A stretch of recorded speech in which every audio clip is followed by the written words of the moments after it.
नमस्कार। दोपहर समाचार में आपका स्वागत है।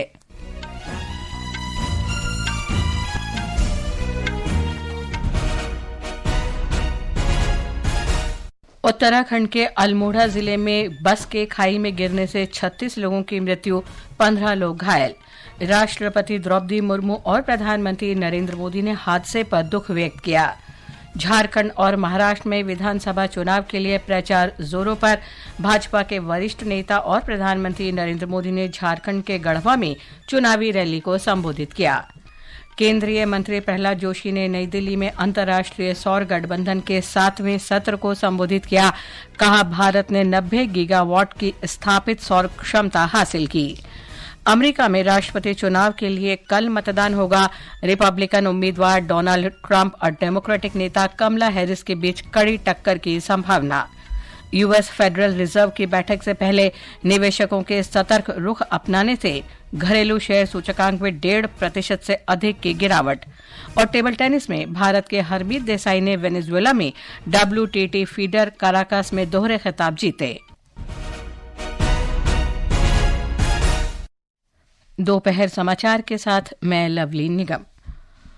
उत्तराखंड के अल्मोड़ा जिले में आज एक बस के गहरी खाई में गिरने से 36 लोगों की मृत्यु हो गई और 15 घायल हो गए। खबरों के अनुसार गढ़वाल से कुमाऊं जा रही ये बस कूपी गांव के पास दुर्घटनाग्रस्त हो गई। एक रिपोर्ट। पौड़ी के नैनी डांडा से 55 यात्रियों को ले जा रही बस अल्मोड़ा के कूपी मोटर मार्ग पर दुर्घटनाग्रस्त हो गई, जिसमें 36 यात्रियों की मृत्यु हो गई। प्रधानमंत्री नरेंद्र मोदी, प्रदेश के राज्यपाल गुरमीत सिंह और मुख्यमंत्री पुष्कर सिंह धामी ने बस दुर्घटना में यात्रियों के हताहत होने पर गहरा दुख व्यक्त किया है। प्रधानमंत्री नरेंद्र मोदी ने हादसे में मृतकों के परिजनों को प्रधानमंत्री राष्ट्रीय राहत कोष से 2 लाख रूपए की अनुग्रह राशि और घायलों को 50,000 रूपए देने की घोषणा की है। इस बीच मुख्यमंत्री ने दुर्घटना में मृतकों के परिजनों को 4-4 लाख रूपए और घायलों को 1-1 लाख रुपए की आर्थिक सहायता देने के निर्देश दिए हैं। साक्षी सिंह, आकाशवाणी समाचार, देहरादून। झारखंड और महाराष्ट्र में विधानसभा चुनाव के लिए प्रचार जोरों पर है। भारतीय जनता पार्टी के वरिष्ठ नेता और प्रधानमंत्री नरेंद्र मोदी ने आरोप लगाया है कि हेमंत सोरेन की नेतृत्व वाली सरकार ने पिछले 5 वर्ष के दौरान झारखंड के लोगों के साथ धोखा किया है। श्री मोदी ने गढ़वा के चेतना मैदान में एक चुनावी सभा को संबोधित करते हुए कहा कि झारखंड मुक्ति मोर्चा, कांग्रेस और राष्ट्रीय जनता दल ने लोगों से झूठे वादे किए हैं। प्रधानमंत्री ने लोगों से झारखंड में प्रगति की रफ्तार दोगुना करने के लिए भारतीय जनता पार्टी के नेतृत्व में डबल इंजन की सरकार बनाने को कहा। हम ईमानदारी से झारखंड के विकास की हर कोशिश पूरी ताकत से काम कर रहे हैं। जब यहां आप डबल इंजन की सरकार बनाएंगे तो राज्य का विकास भी डबल तेजी से होने लगेगा। भाजपा झारखंड की सुविधा, सुरक्षा, स्थिरता और समृद्धि की गारंटी के साथ चुनावी मैदान में उतरी है। श्री मोदी ने कहा कि भारतीय जनता पार्टी झारखंड की सुरक्षा, स्थिरता और समृद्धि की गारंटी के साथ चुनाव मैदान में उतरी है। झारखंड भारतीय जनता पार्टी के अध्यक्ष और पूर्व मुख्यमंत्री बाबूलाल मरांडी ने कहा है कि प्रधानमंत्री चाईबासा में भी एक जनसभा को संबोधित करेंगे। उधर महाराष्ट्र विधानसभा चुनाव के लिए नामांकन वापस लेने के आखिरी दिन पूरे राज्य में राजनीतिक हलचल चरम पर है। दोनों प्रमुख गठबंधन सत्तारूढ़ महायुति और विपक्षी महाविकास आघाड़ी अपने विद्रोही उम्मीदवारों को शांत करने और उन्हें अपना नामांकन वापस लेने के लिए मनाने की कोशिश कर रहे हैं। और अधिक जानकारी के साथ हमारे संवाददाता। भाजपा के बागी नेता गोपाल शेट्टी ने बोरिवली विधानसभा क्षेत्र से स्वतंत्र उम्मीदवार के रूप में भरा हुआ नामांकन वापस ले लिया है। शिवसेना के माहिम के उम्मीदवार सदा सरवणकर ने ये इच्छा जताई है कि वे महाराष्ट्र नवनिर्माण सेना के उम्मीदवार और पार्टी प्रमुख राज ठाकरे के पुत्र अमित ठाकरे के खिलाफ अपनी उम्मीदवारी पर चर्चा करेंगे, इस शर्त पर कि मनसे महायुति के खिलाफ, खासकर शिवसेना के खिलाफ मुंबई में अपने उम्मीदवार वापस ले ले। मराठा आरक्षण आंदोलनकर्ता मनोज जरांगे ने अपने सभी उम्मीदवारों को नामांकन वापस लेने के लिए निर्देशित किया है। नांदेड़ जिले में अब तक 3 विधानसभा क्षेत्रों में 21 नामांकन पत्र वापस लिए जा चुके हैं। इसी बीच मुंबई पुलिस आयुक्त विवेक फणसळकर को महाराष्ट्र के पुलिस महानिदेशक पद का अतिरिक्त प्रभार दिया गया है। अंकिता आप्टे, आकाशवाणी समाचार, मुंबई। ये समाचार हमारी वेबसाइट www.newsonair.gov.in और हमारे न्यूज ऑन एआईआर ऐप पर भी उपलब्ध हैं। सुनो सुनो पेंशनर सुनो, जीवन का प्रमाण बनो, हाथ में मोबाइल ले लो, चेहरे का पहचान ले लो। आसान है, इजी है, ऐप इसकी क्रेजी है, आपकी ही मर्जी है, अपना लो ये अर्जी है। फेस का ऑथेंटिकेशन, लाइफ का वेरिफिकेशन, देना ही है कंपल्शन, कर दिया सिंप्लीफिकेशन।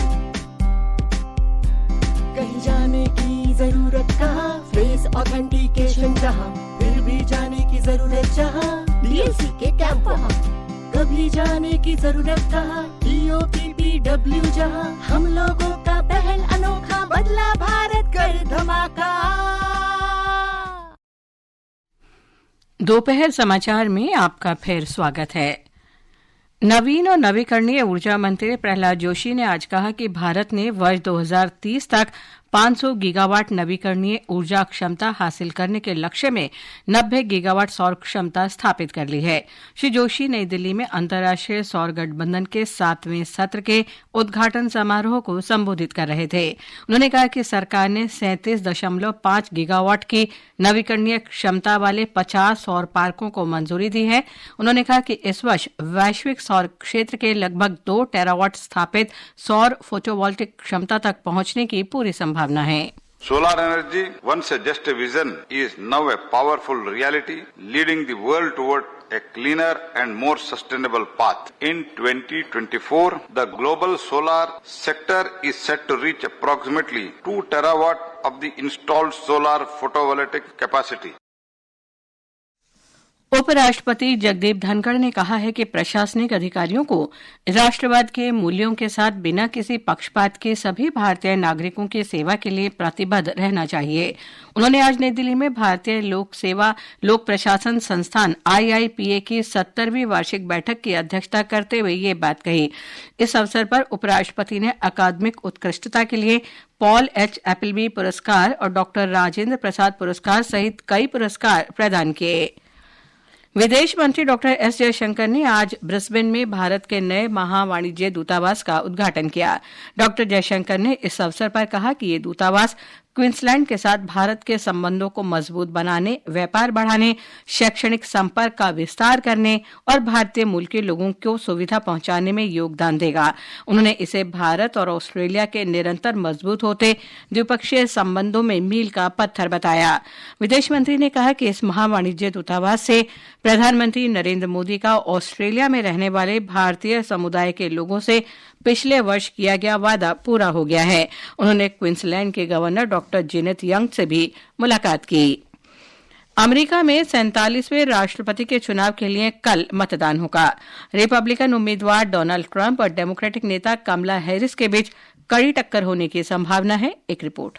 अमेरिकी राष्ट्रपति चुनाव में जीत के लिए उम्मीदवार को 270 इलेक्टोरल कॉलेज वोटों की आवश्यकता होती है। ताजा जनमत सर्वेक्षणों के अनुसार चुनाव में हार जीत 7 महत्वपूर्ण राज्यों Arizona, Nevada, Wisconsin, Michigan, Pennsylvania, उत्तरी कैरोलिना और जॉर्जिया के चुनाव परिणामों पर निर्भर करेगी। रिपब्लिकन उम्मीदवार और पूर्व राष्ट्रपति ट्रंप ने उत्तरी कैरोलिना में रैली की और अपनी प्रतिद्वंदी उपराष्ट्रपति कमला हैरिस पर निशाना साधा। दूसरी ओर डेमोक्रेटिक पार्टी की उम्मीदवार कमला हैरिस ने मिशिगन में एक चुनावी रैली को संबोधित किया। उन्होंने रैली में गजा में युद्ध समाप्त करने, बंधकों की घर वापसी, फिलिस्तीनियों के सम्मान तथा आत्मनिर्णय के अधिकार के साथ साथ इजराइल की सुरक्षा सुनिश्चित करने का वादा किया। अंकित की रिपोर्ट के साथ समाचार कक्ष डेविड शर्मा।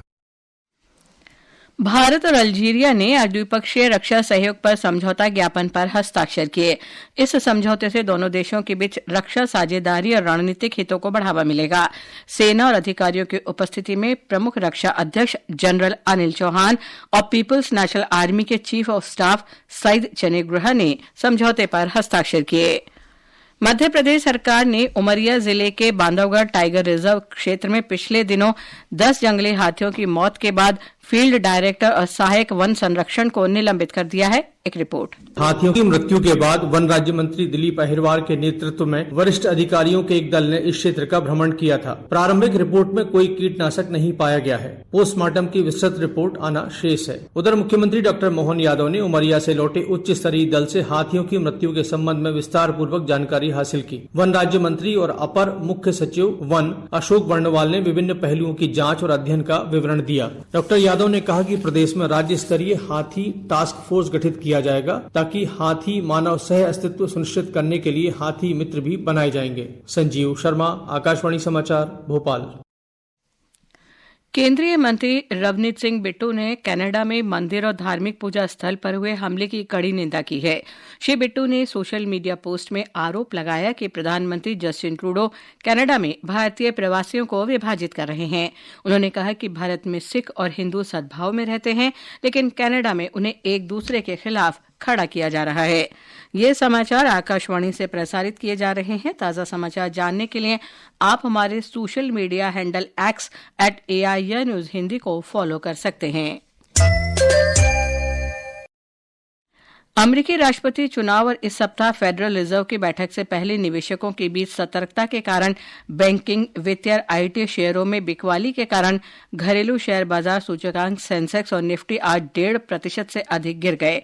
अंतिम समाचार मिलने तक बंबई शेयर बाजार का 30 शेयरों वाला सेंसेक्स 1291 अंक यानी 1.62% गिरकर 78,433 अंक पर पहुंच गया, जबकि निफ्टी 427 अंक यानी 1.76% गिरकर 23,877 अंक पर आ गया।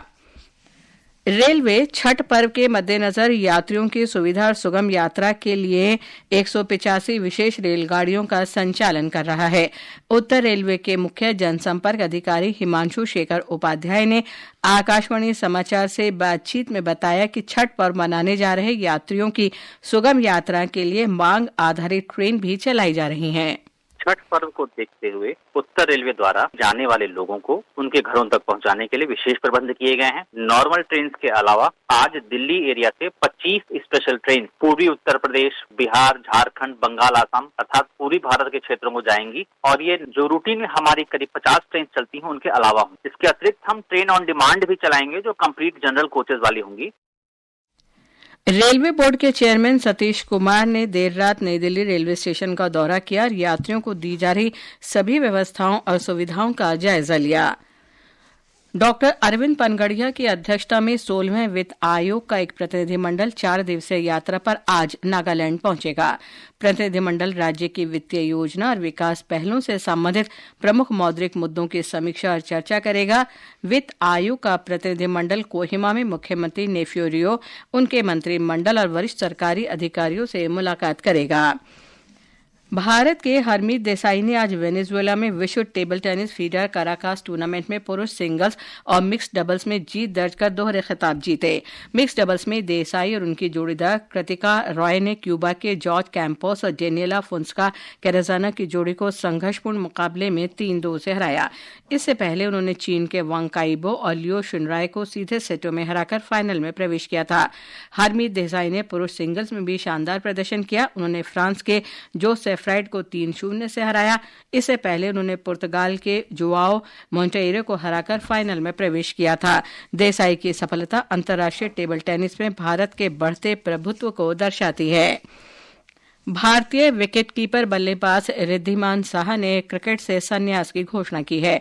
उन्होंने कहा कि वे मौजूदा रणजी ट्रॉफी सीजन में आखिरी बार खेलेंगे। रिद्धिमान साहा ने वर्ष 2010 में अंतर्राष्ट्रीय क्रिकेट में कदम रखा था। आकाशवाणी का समाचार सेवा प्रभाग अपने द्विभाषी साप्ताहिक कार्यक्रम पब्लिक स्पीक में आज रात 9:30 बजे साइबर अपराधों से निपटने के विषय पर परिचर्चा प्रसारित करेगा। अंत में मुख्य समाचार एक बार फिर। उत्तराखंड के अल्मोड़ा जिले में एक बस के खाई में गिरने से 36 लोगों की मृत्यु, 15 लोग घायल। राष्ट्रपति द्रौपदी मुर्मू और प्रधानमंत्री नरेंद्र मोदी ने हादसे पर दुख व्यक्त किया। झारखंड और महाराष्ट्र में विधानसभा चुनाव के लिए प्रचार जोरों पर। भाजपा के वरिष्ठ नेता और प्रधानमंत्री नरेंद्र मोदी ने झारखंड के गढ़वा में चुनावी रैली को संबोधित किया। केंद्रीय मंत्री प्रहलाद जोशी ने नई दिल्ली में अंतर्राष्ट्रीय सौर गठबंधन के 7वें सत्र को संबोधित किया। कहा, भारत ने 90 गीगावाट की स्थापित सौर क्षमता हासिल की। अमेरिका में राष्ट्रपति चुनाव के लिए कल मतदान होगा। और टेबल टेनिस में भारत के हरमीत देसाई ने वेनेजुएला में WTT फीडर काराकास में दोहरा खिताब जीते। इसके साथ ही दोपहर समाचार का ये अंक समाप्त हुआ। नमस्कार।